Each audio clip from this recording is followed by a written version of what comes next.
someone who's attained an awakened state, then called a Buddha, an awakened being doesn't need Dharma. Doesn't need Dharma. In fact, needs to leave it behind. The Dharma, which means the spiritual system, is only a tool to dipping into, that is, well, not just getting in touch with our innermost essence, but actualizing it. And once you've done that, why would you need the Dharma?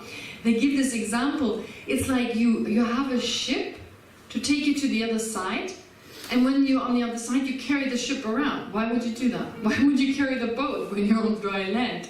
So you only need it for as long as... So it's a medicine, because we have actually all a mental disorder. So of course mental disorders are usually described to be the extreme cases. Narcissism, being a psychopath, that is seen as an extreme order. That is, in general, in comparison to most ordinary beings, it's a mental disorder. But in comparison to what is actually possible to do with our mind, we all suffer from a mental disorder. And so as long as we don't get rid of it, the medicine is helpful. And we need to take it in the right doses and not get addicted and kind of use it in the wrong way. Use it at the right dosage, what is most appropriate to us. Adjust it at all times. Because when we say spiritual practice, I mean, there's so many different mental exercises, and sometimes we need to do this, and at other times do that. Focus more on love and compassion. Focus more on understanding the impermanent nature of phenomena, etc. Sometimes watch the pure awareness of the mind. So we need to adjust it at all times. So in that sense, again, we could say, well, the medicine works, and once you reach the goal, don't carry the ship around with you. Now you no longer need to take it. You're done. Okay? And also there are different levels. Until that level, you apply this kind of practice, and then you let that go. Don't go attached. Which takes me to something like our attachment. That's such a problem, because we bring our attachment into the practice. So I've noticed there's a great attachment for shamatha right now.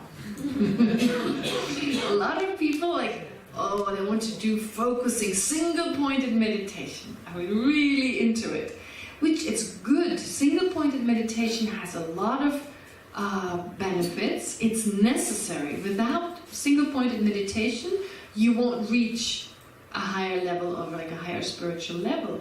But that's not the only. That is like saying, I eat only avocados until I feel better, right? It's balance. Balance here is very important. So it's good to eat certain foods that are good for us, but this superfood idea, come on. It's still balance. If you just eat that food, you're going to have a problem. So shamatha is great. Single-pointed meditation is wonderful. But first of all, that in itself is not enough. Plus, we become attached to it. Because there's a sense of, wow, no worries. I only focus on one thing, so I forget all my worries for the time being. Oh, it's so nice. So when we grow attached to that, then we're just using something that is potentially medicine, and we turn it into a drug, as you say. So therefore, it's important. Of course, shamatha, that is single-pointed concentration, is important, but there's more to it. So to change the mind, we need to also engage in some analysis of our own mind, observation and adjustment. All right, so that part I just wanted to mention. But going back to the text here, so the next aspect, having done, as the Dalai Lama talks about it, what does he describe?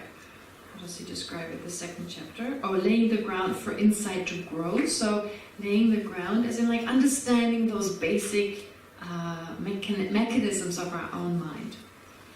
Discovering the root of the source of the problem. Okay, so we've just gone through sense perception, how... We don't blame sense perception, by the way. Sense perception is not the problem. No matter what we do with that basic misapprehension, we go into an extreme about it. But sense perception, of course, is also helpful. It's very helpful. Without sights and sounds, without hearing, for instance, we couldn't listen to teachings without sounds. We cannot read books unless we can see. Well, you can still read Braille, but it makes it easier to be able to see. So the sense perceptions can be used in a really positive way, but due to our attachment, etc., they can also turn things into an exaggerated sense of reality, as just prescribed.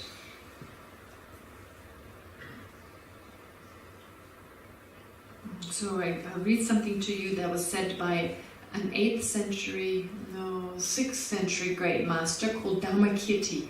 He wrote a text called Pramanavartika, it's on logic. So he also said it beautifully with regard to how our misperception of reality gives rise to the other problems. In one who exaggerates self, there's always adherence to the I. Through that adherence, there's attachment to pleasure. Through attachment, disadvantages are obscured, so disadvantages of the object of attachment, and advantages seen, so only the advantage is seen, whereby there is strong attachment. And an object that our mind are taken up as means of achieving pleasure. Mine brings me pleasure. Hence, as long as there's attraction to the self, so long do you revolve in cyclic existence, in samsara, which is the opposite of nirvana. So here it goes even further. Nagarjuna says it is taught that desire, aversion and ignorance, misperception of reality, entirely arise from conceptual consciousness. It's thoughts. It's like our mind creates basically these emotions because of different thoughts, but wrong thoughts, of course. They entirely arise in dependence on the pleasant, unpleasant and eros. So in other words, being wrong in terms of reality, of course, but also being attached to the pleasant and averse towards the unpleasant. Alright, that should be enough for now. Alright. Okay, then the next chapter is why understanding the truth is needed.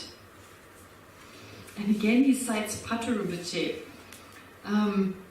saying that really our actions from day to day, a lot of them are just unrealistic. They are based on an unrealistic sense of reality. So Patrul Rinpoche says in a text called Sacred Words, he says much of our planning ahead is like waiting to swim in a dry ravine.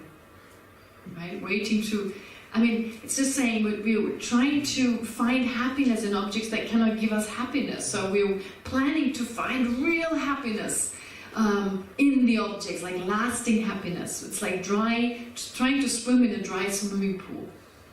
So trying to get lasting happiness. Many of our activities are like housekeeping in a dream. Like you're housekeeping, you're working really hard, but there's nothing really you're doing. It's like housekeeping in a dream.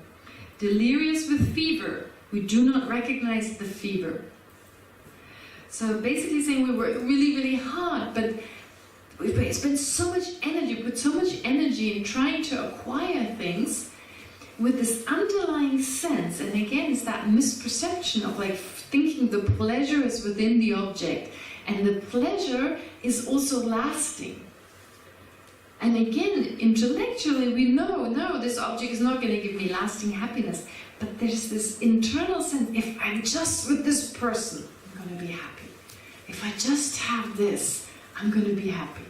And then we have it, and then we worry that we lose it, so we can't truly be happy. But on top of that, that happiness doesn't last. Then we need something new. So we're constantly after things outside of ourselves, and because the happiness really, we cannot experience real happiness because our mind is obscured, we're looking for it outside. We kind of know, yeah, within myself there's worry, etc. And so I'm believing worry, anxiety because of the self-centeredness. So I look at happiness outside of myself, believing it to be lasting, and just spend so much time and energy.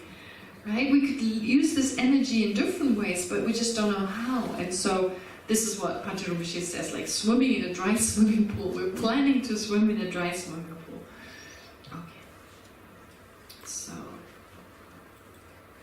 Right, okay. And it's all about understanding, of course, how the self really exists. Now, the example that His Holiness gives there's an example, like a modern day example, and an example the Dalai Lama gives. So the Dalai Lama gives the example of thinking there's a snake in your house. Forget about the rope. This is totally unrelated to the rope. This is just a snake, a real snake, and you believe there's a snake in your house and you're scared. Like, I use a modern example, a monster in a closet. Monster in a closet. Do you have that in Hebrew, this idea of the monster in the closet? Yeah, under the bed usually for kids. Under the bed, right? Yeah, I thought it was one under my bed, actually, when I grew up. It was not in the cupboard, it was more like in the, yeah. So the fear of a monster in the closet, that is like our apprehension of the I, is like that unrealistic sense there's a monster in the closet. Now you can deal with that by taking a sleeping pill. Right? So for the time being, you just ignore it, and for a while you'll be oblivious of the monster in the closet. You're just not aware of it. But of course, sooner or later it'll catch up with you again. And so the same with the snake in the house, the fear of the snake in the house. So then the Dalai Lama actually cites someone called Chandakirti. So Chandakirti says, it doesn't help if you tell the person, don't worry, there's no elephant next door. That doesn't help, right? So it's really like, we try to find solutions to the problem by kind of going round and round. Oh, yeah, there's a snake in your house, I understand that. But there's no elephant next door. But that doesn't help. So the only thing that helps is to check, is there a snake in the house or not? That's the only way to deal with it. This is why it's actually, the solution to the problem is checking, does the I exist in such a way? And when we recognize, first of all, the object that we're trying to negate, because it's important to not negate too much. I don't want to negate the house, right? So there is no snake in the house, but there's a house. I don't want to negate the house. That'd be ridiculous. So not to negate too much and not to negate too little. So to negate too little would be like saying, oh, there's no elephant next door. That doesn't help me. I'm still left with a snake. But to deny the existence of the house altogether or the closet altogether, that would be too extreme. So here, what is seen as important is identifying exactly what I'm talking about. I'm not talking about the house not being there in the case of the snake. I'm not talking about the closet not being there. I'm talking about a monster. I'm talking about a snake. I'm talking about this specific object. Recognizing it, and then looking inside the cupboard. Is it there or not? Looking inside the house. So that's where it all comes down to look in that mind, like look at this place, mind and body, like where am I going to look? I'm not going to look into my cup because I have no sense of the I being in my cup. We'll talk more about this, like the sense of like, what sense of an I do we have? How far does it go? Does it go along, like, is it where my skin ends? Is this where my skin is? Is this where my eye stops? Is there, like, even if it's just imagined, but still I have a sense it's in a certain area, right? It's very interesting because with our kids, there's a sense of like, it's an extension of me. So we can see that the I is basically coming from the mind, because otherwise you couldn't have that sense of an extension, your mind being an extension, your children being an extension of the I. So Buddhists just say that the I is just labeled, it's just the name we give out of convenience, here, there, right? So to be able to refer to myself in terms of others, in order to differentiate between others, I say I and others. That's it. So when my mind thinks, I say I think. When my body moves, I say I move. But there's no separate I that does that. Like you're walking and there's some invisible I that's picked up that's also walking. It's like, what is walking is your legs and that's it. Kind of moving your body. There's no separate I that does that. But that's not how it feels. Okay? When someone hurts me, my teacher explains it beautifully, this idea of someone hurts me. We all know this when we get insulted or if someone kind of bumps into us.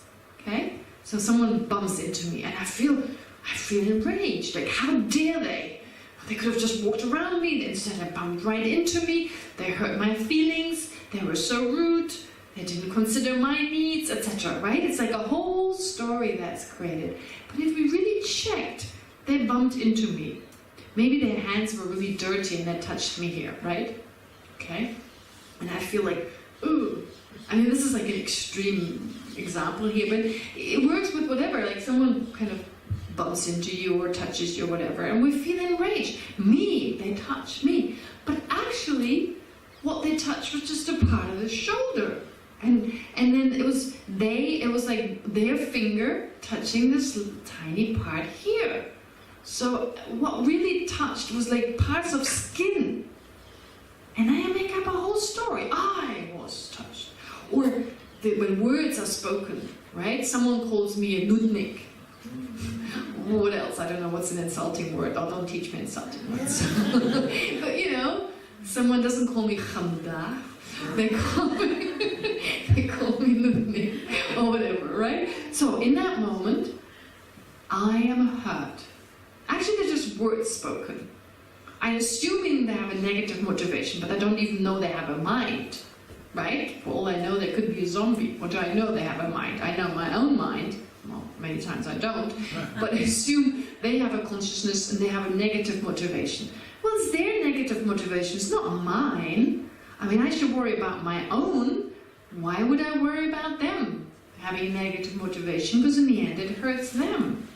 So then they speak words to hurt me. They want to hurt me. Well, they have a problem. They have a problem with disruptive thoughts. How does it hurt me?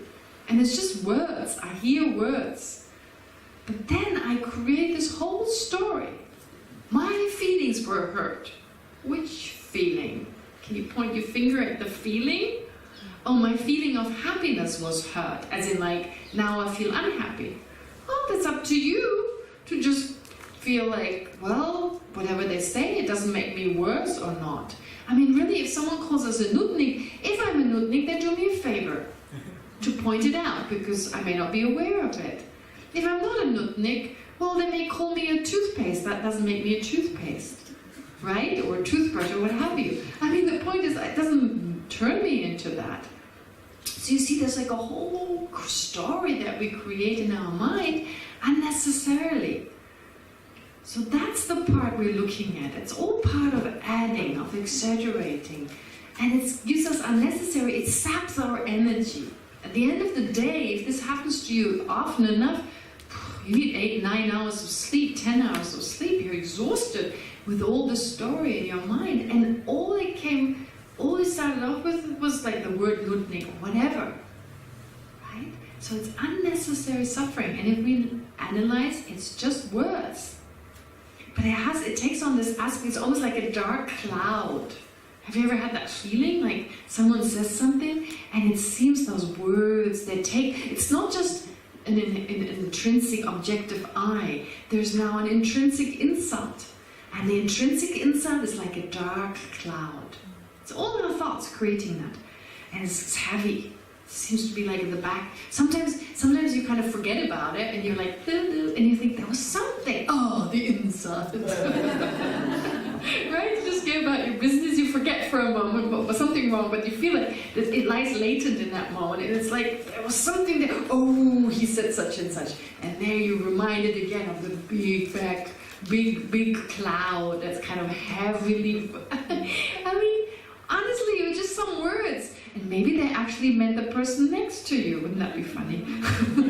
Right? I mean, they had the intention to hurt you, but whatever intention, they may have had the intention to fly, doesn't make that real. So whether you're hurt or not is totally up to you. So the thing is, like, we're so easily carried away by this story, but actually we can learn to become aware those words are said out of a not understanding reality. I mean, actually, they're an object of compassion because they create suffering for themselves. So we may still apply strong means. This is not okay. Like I said before, being humble or seeing reality doesn't mean you become an idiot. You still go like, no, that's not all right. Stop it, that's not okay. Must be. No, not okay. No, I mean, honestly, still doesn't mean for their own sake, as with your children, right? When they're little, those are the times to discipline them, and you love them just as much as you usually do, but you tell them, no, this is not okay. Leave it. Nah, this is not okay. Out of love. So you can still love someone, but still be strong and assertive. And trust me, the Dalai Lama is not always nice and cuddly. No, I've seen him very scary. Really scary. Like, let's not waste time. Time is precious. Who's next? Okay, right? He's very loving and very compassionate when the situation requires it. But when, for instance, there are audiences and there are a lot of people waiting, so the people who assist him, he's like, okay, who's next? Okay, can bring next person in, okay. Or someone once misbehaved during a teaching, a monk misbehaved terribly, and he said, okay, you get up, leave. I mean, whoa, it was scary, but when the situation requires it, he can be very sharp, like when it's required. But then in the next moment, when it's required to be loving and compassionate, that's what he's then in that moment. So it doesn't have to come out of anger, etc. Also, one more thing about Buddhism. People misunderstand Buddhism. The whole idea of non-violence is oftentimes misunderstood. It's not non-violence at all cost. Actually, it isn't. So oftentimes people go to the army and then they say to me afterwards, now I'm Buddhist, but I went to the army. It's like, you have to be embarrassed about going to the army, because the thing is, what's most important is the motivation. What's most important is the motivation. So if you go to the army to defend a country, to defend a religion such as Judaism, that's very important, that plays a huge part and benefits a lot of people, then the motivation is the right kind of motivation. If you just go to the army to kill others, okay, that's the wrong motivation. So even the Dalai Lama, I was there when there was an audience with some students, and so one student asked him about solving the Tibetan issue with violence. And he said, if it was possible to go in there and quickly remove the problem with a short violent act, okay, that's acceptable, with the right kind of motivation. With the right motivation to bring long-term happiness. Short-term harm, like going to the dentist, right? For the benefit of long-term. So even then, that would, with the right kind of motivation, would justify, and we have to be very careful here. We have to be careful, of course. It can be misleading, but it's like saying, with your kids, sometimes it's like you need to be harsh in that moment and kind of say, no, right? And it's efficient. So he basically said, well, with weapons, for instance, well, how realistic is that? There's like a million Chinese soldiers, and how many Tibetans are there, right? How many soldiers are there? I don't know, 10,000, 100,000? Like, no way they would be able to go against the Chinese army. So it's just not realistic. So let's choose an approach that's more effective. Takes longer, but more effective. So, like I'm saying, in the classic story, of course, it's the classic story that's told again and again. Before the Buddha became the Buddha, in a previous incarnation, he was on a ship, on a boat, and there was someone who was about to set out, kill 499 people. There were 500 merchants on the boat, and this one person was about to set out to kill the other people. And so, being aware of that and not seeing any other means, so there was no other possibility, he killed this person out of compassion for the 499 people, but also for the potential murderer, to keep this person from accumulating this negativity of killing others. So he basically assassinated that person for his own benefit, and basically took the negativity on himself, which would also be in terms of people who potentially would accumulate a lot of negativity, killing a lot of other people. It's actually better for their welfare that they're killed. You're doing them a favor. But of course that's dangerous, because it's very dangerous. Like any act, it's dangerous. But if you have the wisdom and if you have the understanding, then even an action that is negative can potentially save another person. Like being a surgeon, it's dangerous. You can kill someone, but still with the right kind of motivation, you can create some pain, but also help the person. So that's why this would be another extreme, saying, I've been to the army, I'm a bad person. No, Why would you be? I mean, I've met people who've said that to me. I was in the army, I'm a bad person, feeling full of guilt, etc. Well, it depends on what you've done. But again, guilt is an extreme response. That's another exaggerated response. Remorse, regret, okay, I made a mistake, I'll try my best not to do it again. I'll try and make up for it, but to feel like, oh, I'm so bad, I'm so horrible, that's self-cherishing there again. I am so horrible, I am more horrible than everyone else, and I have to really feel bad about myself, and I'm very forgiving with others, but not with myself, because my own failure is just worse, because I need to be better than everyone else. Okay, wait a minute. Do you see how it creeps in here again? So balance is really, really important. But balance by eliminating this extra sense, this extraness. Now to do this, we'll do the next topic. The next topic will be interrelatedness. Okay, and here I'm actually bringing together chapter 4, 5, 6, and 7. It seems a little rapid, but the thing is it's quite easy to, because there's a lot of explanation around it, it's self-explanatory, a lot of it I don't need to repeat, but the Dalai Lama basically explains dependent arising. Of course, we're adding again here, kind of adding dependent arising, but you'll see in a little while, and I'll also bring this up, how our extreme view of reality can be counteracted by dependent arising. I don't think I will be able to finish this topic today, but we still have tomorrow. So again, one of the most important ideas is that dependent arising, that interrelatedness, which shows us, which enables us to refute what is extra, to negate what we kind of imagine there to be. All right. So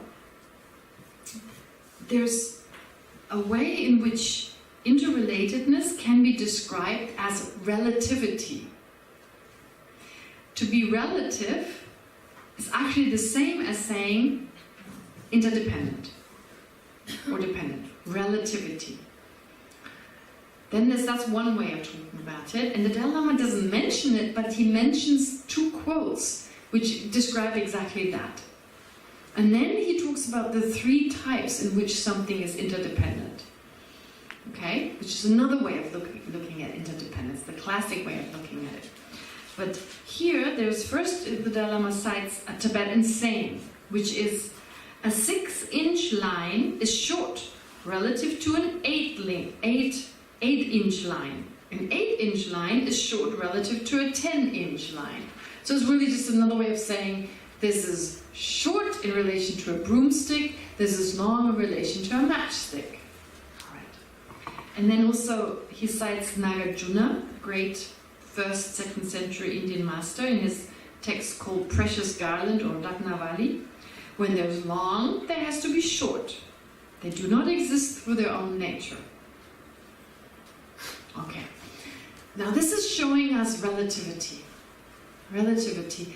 Now, how does that relate to phenomena not existing in and of themselves as this, that, and the other? You get this kind of, right, this existing in and of itself. For instance, oh, you brought up this question. That's right, I remember now. We say, you had this question, you read the book and said, well, the Dalai Lama says on one hand, good is good and bad is bad. But then we shouldn't think that something is inherently good or inherently bad. But that seems to be saying the same thing. Good is good, bad is bad, but not inherently good, not inherently bad. What does that mean? Okay, important question. So maybe with good and bad, I once was in a situation, this teacher of mine, this meditator, he has a very effective way of teaching. So one time he wanted to describe to us that there's no inherent good. There's no inherent bad. What does that mean? That something is good just in and of itself. It doesn't need me to call it such. It doesn't need anything else in relation to which it is good. It just is good. That's how we think of it, right? So one time he asked me, he started his teachings, and I had to translate, by saying, the Buddha is bad. And I was like, what? What did you say? I couldn't translate yet. It didn't make any sense to me. And he said, the Buddha is bad, just say that. It's like, okay, Buddha is bad. People went, oh! A lot of Buddhists, oh, Buddha is bad. Anger is good. Okay, by that time I'd given up.